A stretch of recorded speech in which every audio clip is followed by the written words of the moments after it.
பிரியமானவர்களே, இயேசுவின் நாமத்தில் உங்களை நான் வாழ்த்துகிறேன். சந்தோஷமா இருக்கீங்களா? ஆண்டவருக்குள்ள எப்பவும் மகிழ்ச்சியா இருக்கணும். பயப்படாதுங்க. நீங்க பயப்படுற மாதிரி ஒண்ணும் நடக்காது. ஆண்டவர் அதை நன்மையா மாற்றி தந்துருவாரு. இன்றைக்கு ஒரு அற்புதம் நடக்கும். சரியா? இந்த இடம் ரொம்ப அழகா இருக்கு.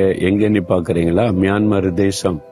பர்மான்னு ஒரு காலத்துல சொல்லுவல, யாங்கூன் என்கிற பெரிய பட்டணத்துல இருக்கிற பெரிய பார்க்கு, பெரிய ஒரு ஏரி இருக்குது, பெரிய பார்க்கு. இந்த ஏரிக்குள்ள ஏதோ ஒரு மிஷின் மாதிரி தெரியுதுன்னு பாக்குறீங்களா? ஒண்ணு மிதக்குது, சத்தம் போட்டுக்கிட்டே இருக்குன்னு பாக்குறீங்களா? இந்த ஏரியை சுத்தம் பண்ணுகிற ஒரு எந்திரம் அது. அதுங்கிற இந்த ஏரியில அழுக்கு பண்ணிடுறாங்கல்ல, அந்த இலைகள் விழுகிறது, குப்பையை போட்டுறாங்க. இது சுத்தம் பண்ணுவதற்கான ஒரு எந்திரம். அது அப்படியே சுத்தம் பண்ணி கொண்டே வருகிறது. ஒரு ஆள் சுத்தம் பண்ணுகிறார். எப்படிங்க நல்லதானே இருக்கிற மாதிரி தெரியுதுன்னா, இல்ல இலைகள் விழுது, சிலர் குப்பையை போட்டுறாங்க. நம்ம வாழ்க்கையில கூட சாத்தான் சில குப்பைகளை போட்டுருவான். நம்முடைய உள்ளத்தை கரைப்படுத்துவதற்கு கோபம், எரிச்சல், இச்சைகள், பெருமை, பொறாமை அப்படியே குப்பையை போட்டுருவான். அது கிளீன் பண்ணிடணும். அது உள்ளுக்குள்ள வச்சுக்கிட்டே இருந்தவங்களை அழுகி நாட்டம் எடுத்து நம்முடைய வாழ்க்கையை நாசம் பண்ணிடும். குப்பை போட்டோன்னா அனுதினமும் கிளீன் பண்ணிடணும். அதை கிளீன் பண்றதுதான் பரிசுத்த ஆவியானவர். வேத வசனத்தை தியானித்து ஆண்டோடைய பார்த்தல் உட்கார்ந்து சுத்தம் பண்ணுங்க ஆண்டவரே நீ உண்மையா ஜெபிச்சுட்டோன்னு வைங்களேன், அந்த குப்பை எல்லாம் வெளியே அனுப்பிடுவார். பரிசுத்த ஆவியானவர் நம்மளை பரிசுத்தப்படுத்திடுவார்.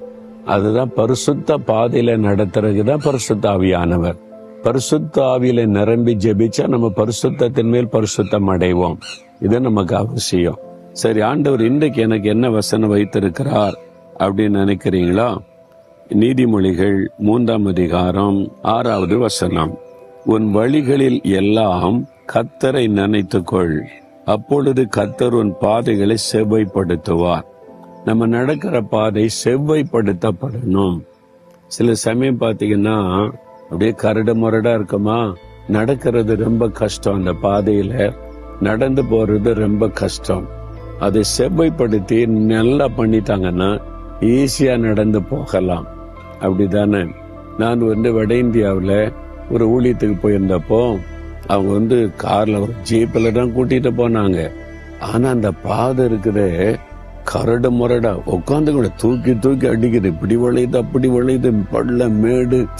பார்த்துட்டு அப்பா இந்த இடத்துக்கு வர்றது கஷ்டம் அப்பா, இதை விட நடந்தே போயிடலாம் அப்படின்னு தோன்றுகிறேன். நடந்து போனாலும் கஷ்டம். அப்படியே பள்ள மேடுமா ஒரே குண்டு குழியுமா இருக்குன்னு சொல்றாங்களே இருக்கன்னு. அப்புறம் சில